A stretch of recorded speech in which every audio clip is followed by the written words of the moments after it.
What's up, double M's? What's up? What's up? What's up? This your girl Mandy, and I'm coming back with the update on my progress with my weight loss, what I've been doing, all that good stuff. I've been working out on a daily basis. Some days I can't kind of like go to the gym because I'm at work too late and things like that. You know, I work as a nurse, so that could be a very stressful environment, especially because I work in detox. And sometimes you don't always get off work on time, and that tends to prolong, you know, my time at work, and then I can't go to the gym because the gym is closing. And you know, we all know Planet Fitness got all its rules. You know, no talking on the phone. We closing at 7 o'clock on the weekends. We closing at 9 on Fridays. We only 24/5 or 24/4. I don't even know what it is, but the dang show ain't 24/7. Okay, which is what I really need. So anyways, I'm not gonna complain. It's only $20 for the the black card or whatever, and I can take a friend for free, or me and my husband, we both can go. And plus he has a black card too, so he can take somebody as well. So today me and my friend Ileana, we both worked out together, and we had a good time at the gym, and we did some weight training, and we did some cardio. Well, what I've been doing is I don't really eat a whole lot. I'm still at a place where I have to remind myself to eat, because sometimes I get full very easily. Now, I can get fluids down a lot better than I can with food now. At first, I had a hard time with fluids in the beginning of, having the surgery. Now that I'm, going into my 4th month of being, out from this surgery, I'm able to drink a lot more. So I do try to take in a lot more water. I try to make sure that I get at least 64 ounces of water in a day or more. That's my goal. So I try to drink a lot of water now. And I'm still not eating a whole lot. So what I'll do is I wait at least 30 minutes, like my doctor recommended. I wait at least 30 minutes before I eat after I drink, or vice versa. If I eat, I wait 30 minutes before I drink something, because a lot of times if you try to eat and drink at the same time, you're not gonna get as much food in, so you're not getting as many nutrients. And I think that some people have a misconception. They think that when you can't eat a whole lot, that's good. But what happens is, if you're not putting in enough protein, and your skin's gonna start sagging, because you need that to build your muscle and stuff, that protein. So you definitely want to make sure that you're eating enough, getting enough nutrients in, so you don't pass out. Because one day at work, oh my God, I felt like passing out. Honest to God, I was at work, and it was me, my DON, and another nurse. We were all standing there in the med room talking or whatever. And I had to immediately sit down, like immediately. Like, it was like no playing around. Like, I felt sick. I felt really sick, and I knew that it was because I wasn't taking enough nutrients. I wasn't drinking enough protein shakes. So I've started making sure that I keep a few Premier shakes around, just in case, like, say in the morning I don't have time to make breakfast. I take a Premier shake with me, and I take a bottle of water with me. Those 2 things. And then at lunch, I might have like some type of meat or whatever. I won't get any side items because I don't need them. Like, I ain't gonna be able to eat it all no way, so I might as well go ahead and eat the grilled chicken or whatever I can get my hands on as far as meat wise. Eat that by itself, and then I'm full. And I'm probably gonna eat no more than 2 ounces. Just what it is, if I can get that much in. If I eat it real slow and take my time, I can get up to about 2 ounces, or maybe 2.5. But if I'm in a rush, I ain't gonna get that much. The faster you eat, the less you can take in. Trust me. It is a learning curve. You're constantly trying to figure out, okay, I gotta stop this bad habit of eating like I used to eat. Like, you normally eat, put the spoon in your mouth, and you start chewing and start swallowing. You can't do that anymore with this surgery. You have to now be very careful to eat slow, chew your food very fine, and take your time in between bites. Otherwise, you're not gonna get enough nutrients in. At least for me, that's the situation that I was in. Also, eating sweet stuff. I thought that it was okay to eat some fruit. Hun, let me tell you, I ate a mango. And let me tell you, I don't know how y'all feel about sweet and salt, but I love me some sweet and salt together. So I like to put salt and pepper on my mango. Some of y'all like, yuck. No, it's so good. Try it out. I love a little salt and pepper on my mango. So I eat it like that. So I ate this mango, and I was eating it fast too. It was so good. I mean, I had ate the entire day. I had forgot, like, it was so busy at work. Like, I had totally forgot the only thing I had was that protein shake that morning. So I get home, I eat this mango. Thank God I was home, y'all. Thank God I was home.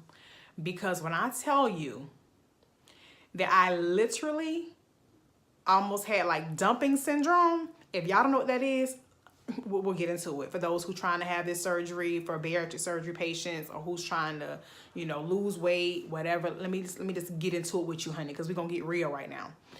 Honey, you will have the worst pains in your stomach ever, okay?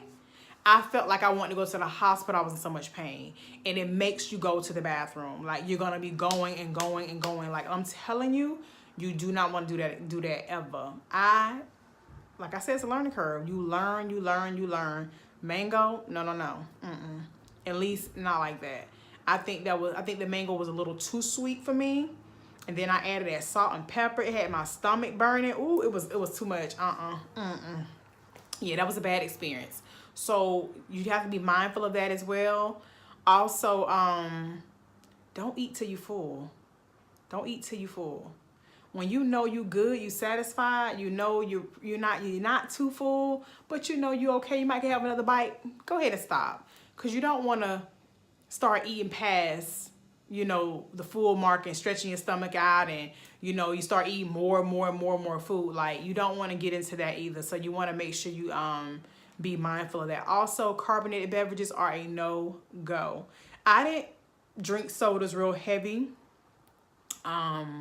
before my surgery. Not like different kind of sodas and all that kind of stuff, but I did have like a little slight addiction to Pepsi.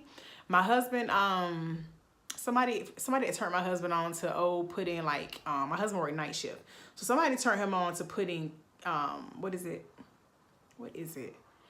that stuff called? The instant coffee. Yeah, instant coffee in your Pepsi to make it like stronger. Now it'll blow up if you put it in there like that. So you gotta kind of like know what you're doing and like just, you know, put little dabs in it at a time, and you kind of let it settle, then put some more in it and let it settle, then put some more in and let it settle.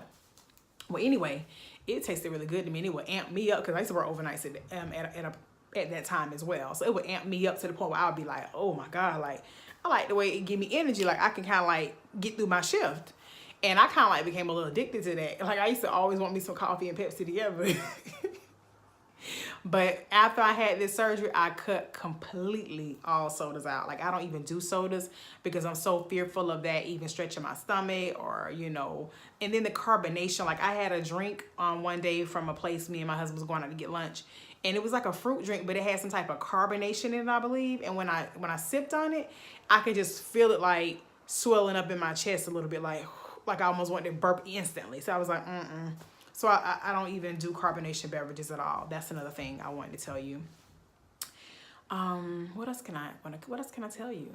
Because I know there's so many people that want to have this surgery. They have so many questions. I had so many questions. I went to the support groups. I went to several support groups. I didn't even just go to the ones at the hospital where I was having the surgery. I went to other free seminars from other hospitals just to see what everybody was saying, to make sure that all the doctors were on one accord and talking the same. You know, like, okay, if he's saying something different, I wonder why you saying this, why he's saying that. Like, I did my full research. I researched this surgery for at least 4 years before I ever decided to actually have it.